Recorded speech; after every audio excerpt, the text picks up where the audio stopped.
Finally the day, আর আমি scooty করেই যাচ্ছি। ঘুম পাচ্ছে না, আবার লেবার রুমে নিয়ে আসলো। তো আমার ডেলিভারি ভালো মতন হয়ে গেছে। থাকো তাহলে, সবাই আসিনি কি আমরা?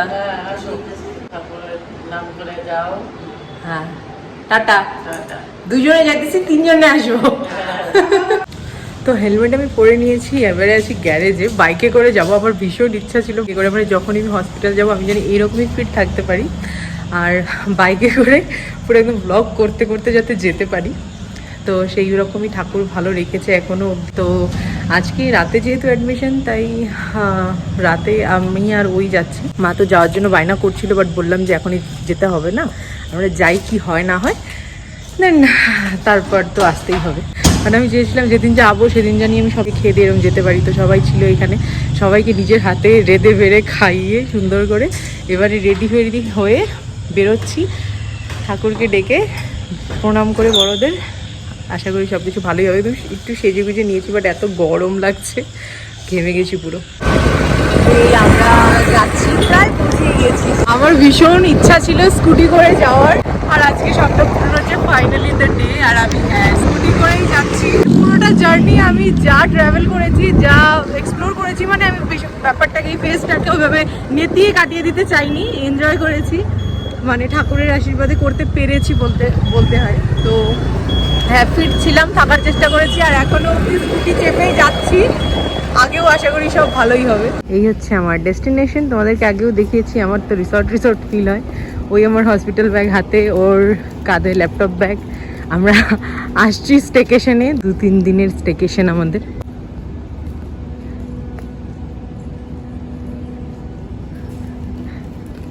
বলো, তোমার কেমন ফিল হচ্ছে এখন? আমি তো কোনো 5 স্টারে এসেছি ভাই, বিন্দাস যা ট্রিটমেন্ট পাচ্ছি মনে হচ্ছে ভাই আরও আগেই চলে আসতে লাগতো।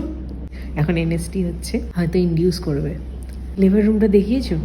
হ্যাঁ হ্যাঁ, ভীষণ সুন্দর। আমার শাখা টাকা সব খুলে দিয়েছে। বিয়ের পরে প্রথম মনে হয় হাতের থেকে আমি শাখা খুললাম, আমি কখনো খুলি না। আমি সেজে গুজে এসেছি। খিদে পেয়েছে? না, খাওয়ার দিবে বললো, তাও বারবার এসে জিজ্ঞেস করছে কেমন আছি। আমি বলছি যে ভালোই আছি, মানে আমার এরকম কিছু ফিল হচ্ছে না যে আমি পেশেন্ট, আমি তো ঘুরতে আসছি, এরকমই ফিল হচ্ছে। এইটাতে মানে বাচ্চা রাখে না, এখানে হার্টবিট দেখা যাচ্ছে, বেবির হার্টবিট। মার হার্টবিটের কি খবর? আমার তো ঠিকই আছে, সবসময় ঠিক থাকে ঠাকুরের আশীর্বাদে। কি চাই তোমার, ছেলে না মেয়ে? যেটা আসবে সেটাই চাই। ও ডিপ্লোম্যাটিক অ্যান্সার। বেশ, তোমরা কমেন্ট করে বলো তো আমার কি হবে, দেখবো কার গেস কারেক্ট হয়। লিভের রুমে আমার সাথে তো প্রণয় আলাও আছে, পুরো প্রসিডিওরে ও থাকবে সাথে। যাই হোক, আমাকে এখন ডিনার দিয়েছে স্যান্ডউইচ আর maybe milk or coffee, milk. এই যে, তো এখন বাজছে হচ্ছে রাত্রি 1:15। তো আমাদেরকে বললো যদি আমরা চাই তো আমরা আমাদের কেবিনে এসে রেস্ট করতে পারি। 5টা নাগাদ হয়তো আমাকে ইনডিউস করবে। ও এসে ফ্রেশ হয়ে নিল, আর ও স্ক্রাব নিয়ে এসেছে, তো ও নিজের ইউনিফর্ম পরে নিল, যেহেতু লেবার রুমে থাকবেও। রুম দিয়ে দিল, এবারে আমরা রেস্ট করছি। ঠান্ডা লাগছে, ঘুম আসছে না সেরকম। আর তোমার কেমন লাগছে? ঘুম পাচ্ছে, আমার ঘুম মানে চোখে ঘুম আছে, এবার একটা হয় না কি একটা চাপার টেনশন কাজ, মানে কমপ্লিট না হওয়া পর্যন্ত মানে চোখে ঘুম আসে, বাট হচ্ছে না ব্যাপারটা। ওর তো ওখানে বেডও দিয়েছে, দাঁড়া দেখাই। ওই যে ওর বেড, ওকে ওখানে বেড দিয়েছে। ও বিছনা করেও ঘুমাচ্ছে না। এই যে ঘুম পাচ্ছে না। এখন বাজছে 2:30, প্রায় 2:30 মতন বাজছে। আর আমাদের না খিদে লেগে গেছে, আমরা ঘুমাতেও পারছি না, জানি না কি করছি দুটোতে মিলে। তো আমাদের মোটামুটি খিদে পেয়ে গেছে, তো আমরা এখান থেকেই অর্ডার করলাম, দাঁড়া দেখাচ্ছি। ভেজিটেবল স্যান্ডউইচ, মানে এটাই অ্যাভেলেবেল ছিল রাতে, আর ব্রেড অমলেট। ও ব্রেড আলাদা, অমলেট আলাদা, আর এদিকে vegetable sandwich. Good morning everyone, এখন সময় হচ্ছে 6:36, আর আবার লেবার রুমে নিয়ে আসলো 4:30 নাগাদ। তারপর আমার আর এনএসটি তো কন্টিনিউ চলেই যাচ্ছে।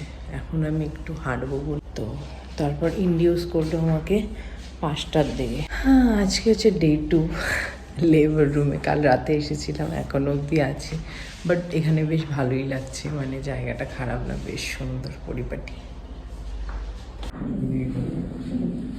এখন বাজছে সকাল 7:51, 8টাই বাজতে যায়। এখানে ক্যানোলা লাগিয়ে দিয়েছে একটা বড় নেডল, সিলিকনের নেডল, তো দেখতে পাচ্ছ পুরো ভেসে আছে হাড্ডি অবধি। যাই হোক, আর এখন আমাকে ব্রেকফাস্ট দিয়ে গেল, চলো দেখি কী কী আছে।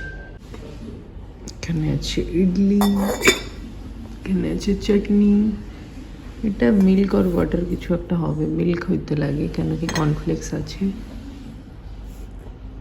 আর সাম্বার, আর একটা বানানা, আর এখানে আমাকে টাওয়েল আর একটা ড্রেস দিয়ে গেল। হট ওয়াটার বাথ নিলে একটু আরাম পাবো বললো। সকালের পর একেবারে লাঞ্চের মেনু তোমাদেরকে দেখাচ্ছি, আর সেটাও দেখাচ্ছি প্রণয়। সময়ের সাথে সাথে আমার বেশ ভালোই কন্ট্রাকশন ফিল হচ্ছিল। যাই হোক, সেই সব গল্প না হয় অন্য কোনো ভিডিওতে বলবো তোমাদের। এখানটায় দেখো আমার লাঞ্চ চলে এসেছে, তখনও এই 12টা সাড়ে 12টা বাজে মতো। আর হসপিটালের ভেতর যেহেতু বাইরের খাবার অ্যালাউ নয়, তাই প্রণয়ের খাবারটা প্রণয় হসপিটালের ক্যান্টিন থেকেই অর্ডার করেছিল। সারাদিন বেচারা কিছু খায়নি কাল রাত থেকে। না খাইছি, মানে অল্প স্বল্প একটু গলা ভেজিয়েছে। এখন অর্ডার করেছে এটা থালিটা, এটা আমার খাবার। দেখে বুঝতেই পারছো আমার বেশ স্ট্রং কন্ট্রাকশন শুরু হয়ে গেছিলো। কন্ট্রাকশনের ইন্টারভেল প্রথম দিকে একটু বেশিই থাকে, তাই সেই সময় আমরা লাঞ্চটা করে নিয়েছি। তারপরে ধীরে ধীরে পেইনটা বেশ স্ট্রং হতে থাকে আর ইন্টারভেলটাও ছোট হয়ে আসে। এই সময় আমার ওই 130 মতো কন্ট্রাকশন ছিল আর 3 সেন্টিমিটার অব্দি ডায়ালেট হয়েছিল। আর যখনই পেইন আসছিল আমি তখনই ব্রেথিং এক্সারসাইজটা করছিলাম, যেটা লেবার ক্লাসে আমাকে শেখানো হয়েছিল। নাক দিয়ে দীর্ঘ নিঃশ্বাস নিয়ে মুখ দিয়ে একটু একটু করে ছাড়া।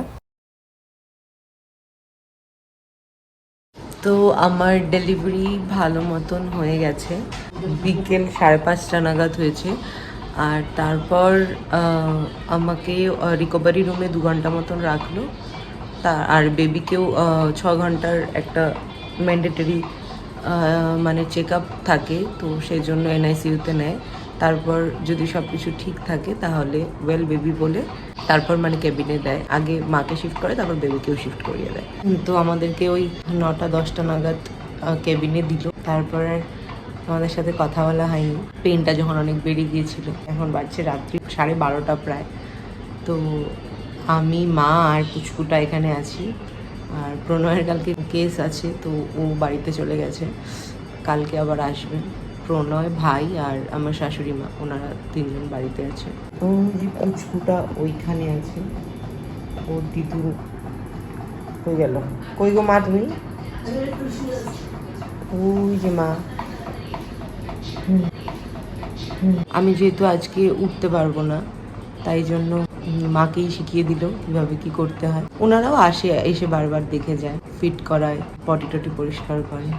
যাই হোক, চলো এই ব্লগটাকে এই অবধি রাখছি। আশা করছি তোমাদের ভালো লেগেছে। ভালো লেগে থাকলে লাইক, কমেন্ট, শেয়ার করে দিও। দেখা হচ্ছে নতুন একটি ফ্রেশ ব্লগে। ততক্ষণের জন্য টাটা, ভালো থেকো সবাই।